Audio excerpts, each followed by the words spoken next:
まだ底辺フリーター。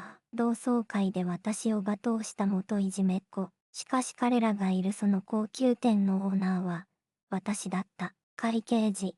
全員が凍りつく華麗なる逆転劇の幕が上がる。この物語があなたの心に届きましたら、チャンネル登録と高評価をお願いします。古びたアパートの一室に、夕暮れの赤い光が差し込んでいた。部屋の主である私。水野ゆきは、一通の封筒を手に取ったまま、もう随分と長い時間、動けずにいる。差出人の名前には見覚えがあった。高校時代のクラス委員。その名前が印字されている。同窓会のご案内その文字がやけに大きく、目に飛び込んできた。高校時代、それは私にとって、思い出したくもない記憶の集合体。色のない、音のない、息を潜めて過ごした3年間だった。父が事業に失敗し、我が家は貧しさのどん底に突き落とされた。制服の下に着るブラウスはいつも1枚だけ。それを毎晩手洗いしては、翌朝また着ていく毎日。お弁当はいつも白米に梅干しが一つだけ。そんな私を、クラスの中心にいた和也たちは見逃さなかった。おい見ろよ。水野の弁当。今日も葬式みたいだな。服も毎日同じじゃん。風呂入ってんの。聞こえよがしに浴びせられる言葉のナイフは、私の心を毎日少しずつ、しかし確実に削り取っていった。誰も助けてはくれない。見て見ぬふりをする同級生たちの目は、いじめの言葉よりも冷たく、私を孤独の淵へと追いやった。だから私は決めたのだ。この3年間は石になろうと、感情を殺し、気配を消し、ただ卒業の日が来るのを待った。卒業式の日、解放感に涙が出たのを今でも覚えている。それから10年、私は必死に生きてきた。高校を卒業してすぐに働き始め、いくつものアルバイトを掛け持ちした。眠る時間を削り、遊ぶ時間もすべて犠牲にして、ただひたすらにお金を貯めた。何のためかと聞かれても、当時はうまく答えられなかったかもしれない。ただ、あの頃の惨めな自分から、一日でも早く遠くへ逃げたかった。その一心だけで、私は走り続けてきたのだ。手に持った案内状に目を落とす。会場はラ・リュミエール。最近オープンしたばかりの、予約が取れないことで有名な高級フレンチレストランだ。こんな場所で同窓会なんて、誰が企画したのだろう。おそらく、今も成功者として人生を謳歌している数やあたりが、自分の力を誇示するために選んだに違いない。行きたくない。あの顔ぶれに会うなんて考えただけでも吐き気がする。でも、心のどこかで小さな声が聞こえた。本当にそれでいいのと、逃げてばかりの人生で、本当に満足なのかと、私は窓の外に目をやった。きらめく街のネオンが、まるで私を誘っているように見えた。10年という月日は、私をただの石ころのままにはしておかなかった。私はもう、あの頃の無力な少女ではない。深呼吸を一つして、私はゆっくりと立ち上がった。そして、破り捨てようと思っていた案内状を、そっとテーブルの上に置いた。言ってやろうじゃない。小さく、しかし確かな決意を込めて、私はつぶやいた。これは復讐じゃない。これは私自身の過去との決着をつけるための、一つの儀式なのだ。同窓会当日。私は店の前に立っていた。ラ・リュミエール。磨き上げられた真鍮のプレートが、上品な光を放っている。周囲にはドレスアップした人々が行き交い、私のような普段着の人間は明らかに浮いていた。今日の私は、あえて昔と変わらない、安物のワンピースを選んだ。これが今の私の戦闘服だった。重厚な扉を開けると、そこは別世界が広がっていた。高い天井にはシャンデリアが輝き、床にはふかふかの絨毯が敷き詰められている。案内された会場の扉を開けると、懐かしい、そして思い出したくもない顔が一斉にこちらを向いた。一瞬の静寂の後、クスクスという笑い声が聞こえてくる。うわ、誰かと思ったら水野じゃん。声の主は、やはり和也だった。10年前と変わらない。人を小馬鹿にしたような笑みを浮かべている。彼の周りには、当時と同じ取り巻きたちが集まっていた。お前、まだそんな格好してんの？近内の同窓会だぜ。TPO って言葉知ってるか？矢継ぎ早に浴びせられる言葉に、私は何も答えず、ただ会釈だけして隅の席へと向かった。私の心は驚くほど穏やかだった。まるで涙こめんのよ。これから起こるすべてを静かに受け止める覚悟はできていた。同窓会は、和也の独壇場だった。大手商社に勤めていること、最近タワーマンションを購入したこと、腕にはこれ見よがしに高級腕時計が光っている。この時計、限定モデルでさ、まあボーナスで軽く買えちゃったけどな。そう言って彼は、わざわざ私の近くまで来て、腕を振ってみせた。取り巻きたちはすげえさすが和也は違うなと林立てる。他の同級生たちも、遠巻きに和也の自慢話を聞きながら、愛想笑いを浮かべていた。この空気、この関係性、何も変わっていない。ただ、舞台が教室から高級レストランに変わっただけだ。料理が運ばれてくると、和也の声はさらに大きくなった。うわ、ちっちゃな、こんなんで腹いっぱいになんのかよ。なあ、ウェイター、もっといい酒持ってこいよ。一番高いやつ。彼は店のスタッフを顎で使い、品のない冗談を飛ばしては高笑いしている。私は黙って、目の前の料理を味わった。一口食べるごとに、この料理がどれほどの時間と手間をかけて作られたものか、痛いほどに伝わってくる。食材の声を聞き、作り師の情熱を感じる。それは、私だけが知っている。この店の真実の味だった。ふと、会場の入り口に立つ支配人と目が合った。彼は私にだけわかるように、小さくうなずいた。私は彼に目で合図を返す。もう少しだけ、この茶番に付き合うと、時間は過ぎていく。和也たちのテーブルには、高級ワインのボトルが何本も開いていた。彼らの声はどんどん大きくなり、その場の雰囲気は最低最悪のものになっていく。私はただ静かに、その時が来るのを待っていた。嵐の前の静けさ、その言葉がぴったりの時間が、ゆっくりと流れていった。宴も竹縄という頃、ついにその時はやってきた。幹事を務めていた同級生が、青い顔で会計伝票を手に、和也の席へと向かった。和也、ちょっといいか、会計なんだけど、いくら、一人1万くらいだろ。幹事はおずおずと伝票を見せた。それが、みんなの会費だけじゃ全然足りなくて、和也たちが頼んだお酒代が、すごいことになってるんだ。和也は伝票をひったくるように見ると、顔色を変えた。はあ、なんだこの金額。ゼロが1個多いんじゃねえの。そんなことない。ちゃんと計算したんだ。ふざけんな。こんなの払えるかよ。ぼったくりだろこの店。和也はそう叫ぶと、伝票をテーブルに叩きつけた。取り巻きたちもそうだそうだ幹事の計算ミスだろと騒ぎ立てる。和やかだった会場の空気は一変し、誰もが固唾を飲んで成り行きを見守っていた。幹事は泣きそうな顔で立ち尽くしている。私は静かに席を立った。もう、潮時だろう。私が動くより先に、会場の入り口から一人の男性が静かに入ってきた。この店の支配人だ。彼の登場に、騒がしかった会場が水を打ったように静かになる。支配人はまっすぐに和也たちのテーブルへと向かった。お客様、何か問題でもございましたでしょうか。その声は穏やかだが、有無を言わせぬ響きを持っていた。和也は待ってましたとばかりに、支配人に食ってかかった。問題だらけだよ。なんだこの会計は。お前らの店は詐欺でもやってんのか。会計は、お客様がご注文された分を、正しく計算したものでございます。うるせえ、こっちは客だぞ。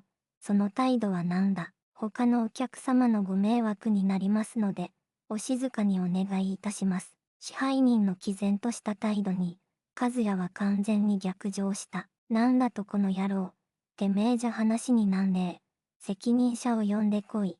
オーナーを出世。和也の怒号が、シャンデリアに反射して虚しく響いた。会場にいる誰もが、この後の展開を予想できなかっただろう。支配人は、怒り狂う和也をまっすぐに見つめ、一瞬の間の後、深く、深く頭を下げた。大変失礼いたしました。そして、ゆっくりと顔を上げると、彼は和也の後ろに視線を移した。その視線の先に誰がいるのか、会場の全員が振り返る。支配人は、その人物に向かって、再び丁寧な仕草で一礼した。そして、凛とした声で、こう言ったのだ。オーナー、いかがいたしましょうか。字が、止まった。全員の視線が、一点に集中する。和也も、取り巻きたちも、遠巻きに見ていた同級生たちも、全員が信じられないという顔で、その人物を見ていた。その視線の先に立っていたのは、安物のワンピースを着た、水野ゆき。そう、私だった。会場は完全な静寂に包まれた。先ほどまでの喧騒が嘘のように、落ちたフォークの音すら響き渡りそうだ。すべての視線が私に突き刺さるのを感じる。驚愕、混乱、不審、様々な感情が渦巻く視線の中を、私はゆっくりと歩き出した。和也たちのテーブルの前まで来ると、私は静かに口を開いた。支配人、迷惑をかけたわね。あとは私が話をするわ。かしこまりました。オーナー、支配人はそう言うと、再び深々と頭を下げ、少し離れた場所で控えた。和也は、まるで幽霊でも見たかのような顔で、私を凝視している。口をパクパクさせているが、言葉にならないようだ。嘘だろ。お前が、オーナー。隣にいた取り巻きの一人が、かろうじて声を絞り出した。私は彼らに向かって、静かに、そしてはっきりと告げた。ええ、そうよ。私がこのレストランラリュミエールのオーナー、水野ゆきです。私の言葉は、彼らにとって最後の現実感を打ち砕く、決定的な一撃となった。和也はへなへなと椅子に崩れ落ち、他の者たちも顔面蒼白になっている。どういうことだよ。お前、フリーターじゃなかったのか。私は一度も、自分がフリーターだなんて言った覚えはないわ。それは、あなたたちが、私の服装や雰囲気だけで、勝手に決めつけたことでしょう。私は続けた。高校生の時、私の家が貧乏だったのは事実よ。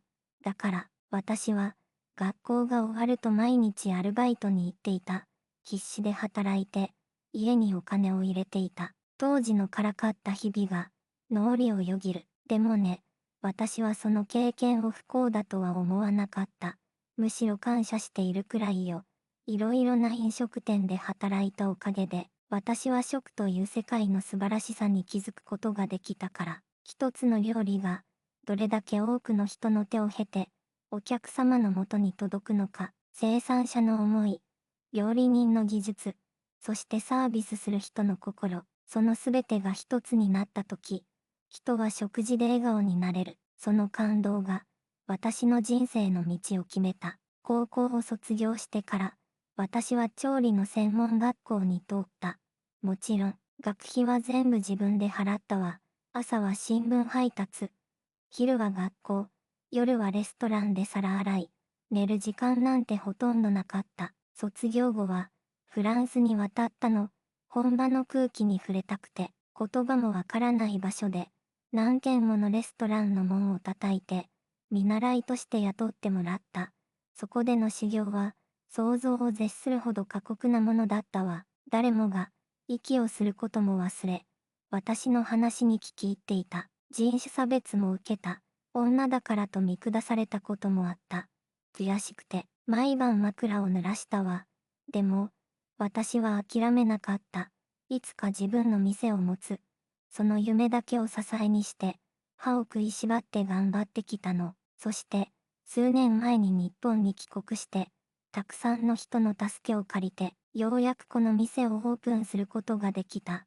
ラリュミエールは、私の夢と、人生そのものなの。私は一呼吸置いて、凍りついている和也をまっすぐに見つめた。あなたたちが今日、無神経にけなして、味わうこともなく飲み食いしていたこの料理やワインは、私の、そして私の大切なスタッフたちの、血と汗と涙の結晶なのよ。私の声は震えていなかった。むしろ、自分でも驚くほど、冷静で力強い声が出ていた。人を、その人の一部分だけを見て、見下したり、馬鹿にしたりするのは、もうやめた方がいい。あなたたちがしていることは、自分の心を貧しくするだけよ。和也はうつむいたまま、何も言い返せない。高級腕時計が、今は虚しく光っているだけに見えた。私は最後に、彼らに宣告した。今日の会計は、結構です。あなたたちがめちゃくちゃにしたこの場の代金は、私のおごりということにしてあげる。一瞬、彼らの顔に安堵の色が浮かんだが、私の次の言葉で、それは絶望に変わった。ただし、条件があるわ。それは、あなたたちは二度と、この店の敷居をまたがないこと。それが約束よ。それから、幹事さん。私は青い顔をしていた幹事に優しく声をかけた。みんなから集めた会費は、そのまま返してあげて、今日の同窓会は、私からみんなへのプレゼントにします。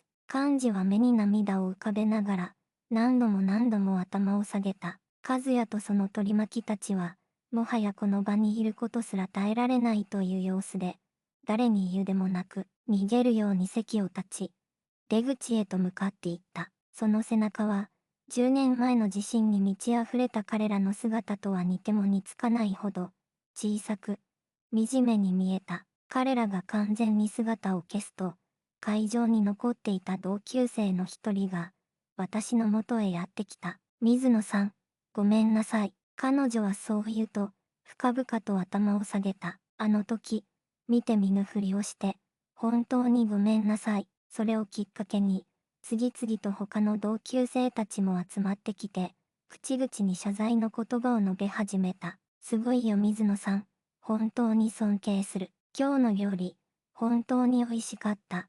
心を込めて作ってくれたのが伝わったよ。私は、10年間の胸の使いが、すっと消えていくのを感じていた。許すとか、許さないとか、そういうことではない。私はただ、本当の自分を知って欲しかっただけなのかもしれない。私はみんなに向かって、にっこりと微笑んだ。ありがとう。みんながそう言ってくれて、本当に嬉しい。その夜、閉店後のレストランで、私はスタッフたちと一緒にささやかな祝杯をあげた。支配人が、少し照れくさそうに言った。オーナー、本日はお見事でした。我々の誇りです。他のスタッフたちも、笑顔でうなずいている。私はグラスを掲げた。いいえ、誇りなのは、あなたたちよ。いつも最高のサービスと料理を提供してくれる。みんながいてくれるから、この店は輝けるの。本当にありがとう。窓の外には、美しい東京の夜景が広がっていた。あの頃、この街の片隅で、孤独に震えていた少女はもういない。私には今、守るべき大切な場所と、かけがえのない仲間がいる。過去は変えられない。でも、未来は自分で作ることができる。長い長い夜が明けて、新しい朝が来た。レストランの扉を開けると、柔らかな光が差し込んでくる。さあ、今日も始めよう。私は心の中でつぶやき、お客様を迎えるために、最高の笑顔を作った。私の人生という名のレストランは、今日、新しいメニューで、再スタートを切るのだ。いかがでしたか？もし主人公の努力と華麗なる逆転劇に心を動かされた方は、ぜひチャンネル登録と高評価をお願いします。これからも逆境を乗り越える人の強さを描いた物語をお届けしていきます。あなたの明日が、過去を乗り越える希望に満ちた一日でありますように。